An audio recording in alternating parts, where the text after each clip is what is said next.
I've been working on frameworks, so I thought I'd probably share a framework. Shashi was mentioning that it would really be good if we're able to provide practical advice for startups in terms of some of the topics we talked. So I tried building a framework. Let's put it like that. Okay. So I'll take off from where Dada left. What we're going to be talking about is when you're looking at idea validation, there are three basic theses you need to start looking at, right? The first thing is, so I've got an idea because I see a problem, right? And the second thing we do is we jump from, okay, since we have a problem, I think I can figure out a solution for it, right? But what I'm going to do is I'm just going to turn that around because, if you really look and see the many number of startups who fail, most of the time they fail because they have a product which the customer doesn't want, right? Or they're out of money. So I'm just probably going to give a shot at building the model. Well, if I had done it in PowerPoint as well, it would have taken a little bit more time. But I'm just going to write it. So the first step I would say is, what we call as a problem hypothesis, and I'll explain that. This means, so what is the problem I'm trying to solve? And the second step I would say is, and this is a change I am recommending, is to actually do a customer hypothesis, because what happens is when you have a problem, we directly try to go to a solution, right?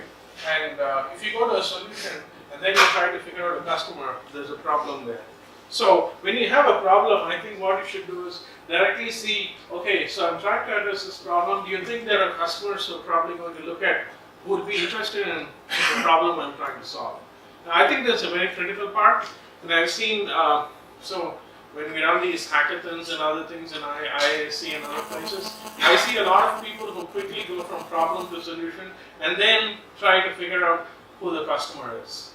And that's a big no-no, I think, right? So my recommendation is you start off with a problem, then figure out is there enough customers? Like what Dada was mentioning, right? It's all about customers. So I'm taking the same perspective as well.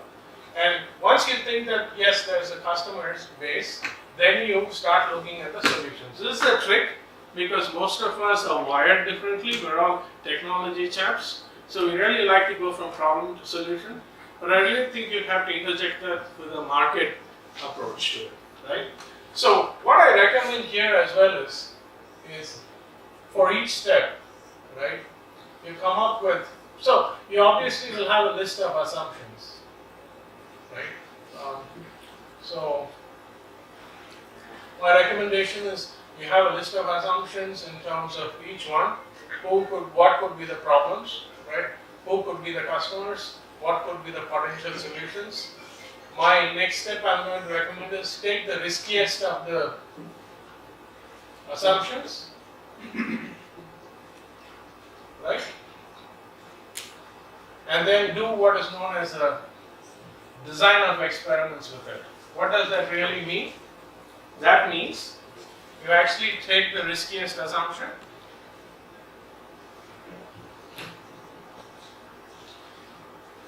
and you validate it. As in, so you write down the assumption and then write down the method in which you will test that assumption.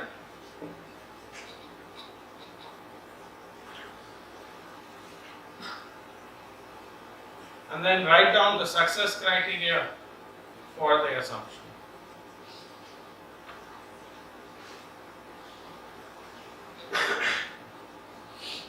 Right? And then what you do is you put a yes or a no, and then you validate it. Remember, there's this concept of pivoting which people talk about, right? Most of the time, your second or third idea is the one which actually is, well, the third one is successful. That's what trends show. So this is what it is, right?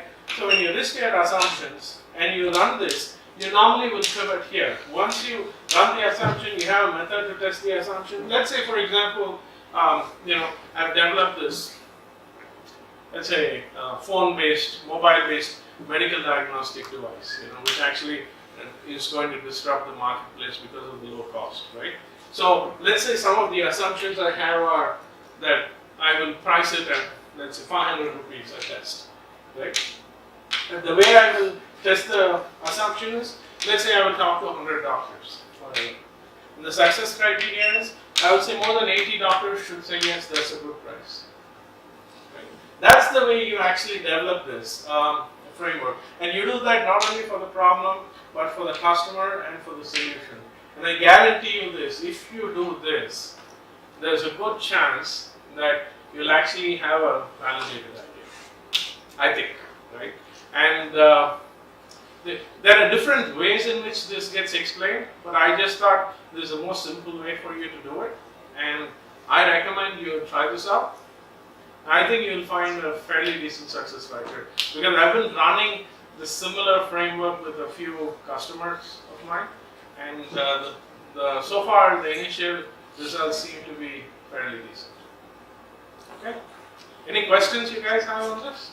So I'll put a framework, nice PowerPoint, whatever, and it will be available on the Bootstrap's Facebook page, so you can download it from there and use it. Okay. Cool. Thank you. Any questions? Good. So I either confused you or I've confused myself. All right. Thank you. Just to add to